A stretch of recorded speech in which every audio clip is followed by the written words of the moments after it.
I need you to go like, follow, and subscribe. Soul Productions. What's up, everyone? And this is Next Level Thinking.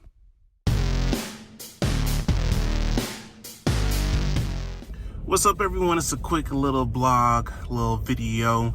I know this usually I have my guests on Next Level Thinking and talking about inspirational guests and so much more, but I believe this is part of the theme of it because it's a topic to make people think.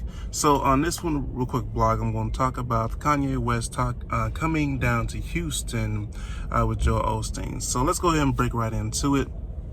And I won't hold too much of your time either. This is a quick little blog video. So let's go ahead with the first biggest thing. I know, let's see, the biggest thing was the tickets things. Now, I know there's a lot of confusion on the internet and much more. People were thinking originally that the tickets were not only for the morning service, but also the concert that was afterwards. So I'm going to go ahead and set that straight right now. The morning service was completely free to the public, parking and administration getting in. So from there, you could easily get into the church. You don't have to worry about security and all that, just like a regular Sunday church service. You did not need a ticket to go to the morning service. I'm gonna say that again. You did not need a ticket to go to the morning service. The tickets were for the evening service for the concert, which is, I believe, at 7 p.m. Through articles that I have read, they were saying they were doing that, and keep in mind they were free, because I know people were selling them. It was not originally Ticketmaster and all that they were selling. It's people who got access to the free tickets that were selling them online, eBay, Twitter, and all that much more. I'm pretty sure you saw that, but I'm gonna clear that up as well. The tickets for the concert are free. They were being sold by the people who got the free tickets and for profits. That's their little thing. All right, diving in a little bit after that. So the service, of course, had its normal like worship. Let's see, you had the music and things like that and much more. And then they got to the point where they brought, as a lot of people wanted to come see, Kanye West coming to the stage. So it was as they had scheduled, basically like a little interview, which it really turned out, where it was a few questions Joel Osteen asked and Kanye West pretty much answered for on his own end. And some would probably say he passed for a little bit of preaching his own little words, but it's basically just a conversation where Kanye West was answering Joel Osteen's questions, and where he pretty much led most of the conversation through those. Now, everybody's gonna have their views and much more of Kanye's responses. Me, just on my own personal view, you know, I think he answered pretty good, but I'm one of those persons, just being completely honest, your actions will show for everything. So we're gonna see in due time of how this all comes out and about. So, but just from going on the aspect of how he answered the question on today, I say it was pretty good. But like I said, back a little bit before, I watch actions. So you have the freedom to look over it again and see how you believe his how he answered the questions and your own personal belief, but you have the freedom to. Which reminds me, so if you want to throw some questions and things like that, you can leave that in the comments. I'm gonna put this on Facebook and YouTube, and you can debate. Like I said, I'm coming from an unbiased, so you can come from your own kind of personal view, comment, questions, concerns, and things like that of your own free will. I'm just pretty much telling you what I saw for today.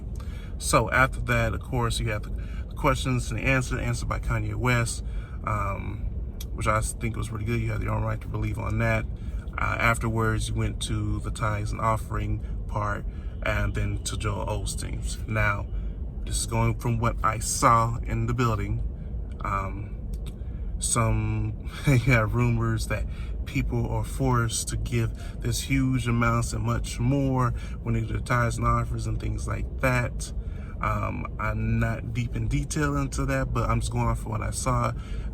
It seems like, the deacons pretty much had the little, basically the buckets they went through per aisle, and you gave what you chose to give. There was no minimum, there was no maximum, there was no requirement. People put in the buckets of what I saw on their own free will, and then they collected them and pretty much wrapped it up from there. And then you went to Joel Osteen's part where he pretty much preached. I think his preach was about like 20 something minutes. I know usually it's like a 30-minute segment, but I know with all the questionnaire and all that, they probably had to limit it to the slots and things like that. Now, with that said, I will say this right now: Joel Osteen's preaching is not for everyone. I'll say it again: Joel Osteen's preaching is not for everyone.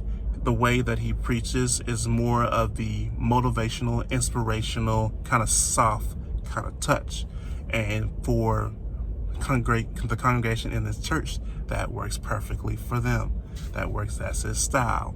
Now, I know that we all come from different churches and much more, Baptist, non-denomination, all that much more, and your pastor probably has their own different style that works for you, which is perfectly fine. So whatever works for you, you fit for that. You go to that.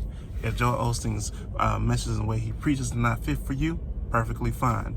That it's not the pastor for you. You go to the church or pastor that fits for you, which is completely fine. I just want to say that right now because I know a lot of people or probably didn't feel his message and things like that, which is perfectly fine. He's just not the pastor for you. If you like the way that your original pastor preaches, that's perfectly fine.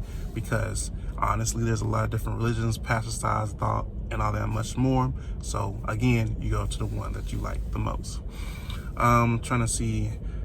I think that pretty much covered everything. Of course, Kanye West's wife was there with a child.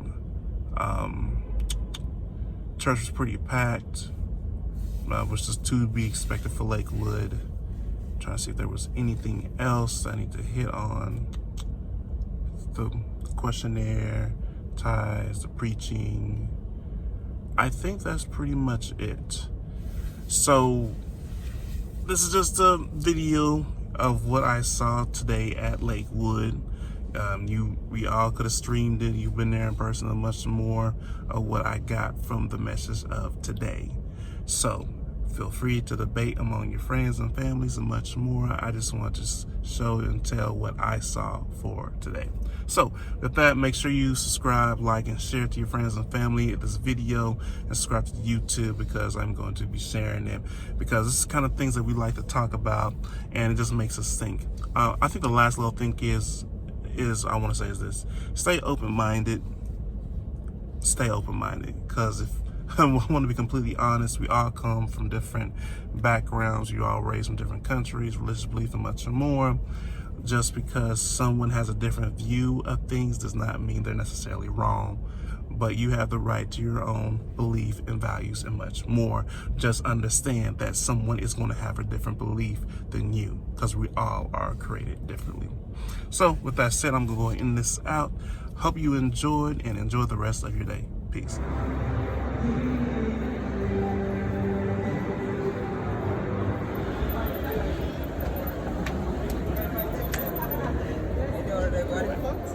Younger? All right.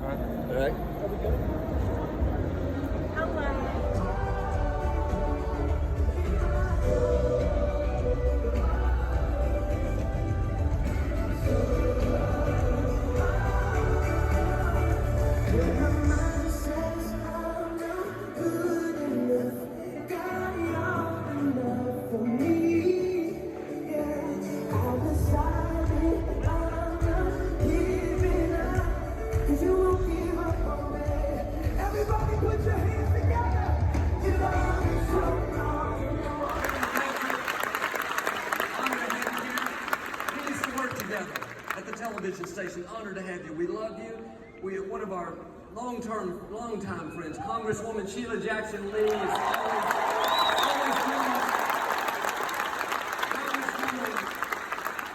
Sheila Jackson Lee. She's been supporting us back since way back. Forgiving, talented, creative, confident, secure, disciplined, focused, prepared, qualified, motivated, valuable, free, determined, equipped, empowered, anointed, accepted, and approved.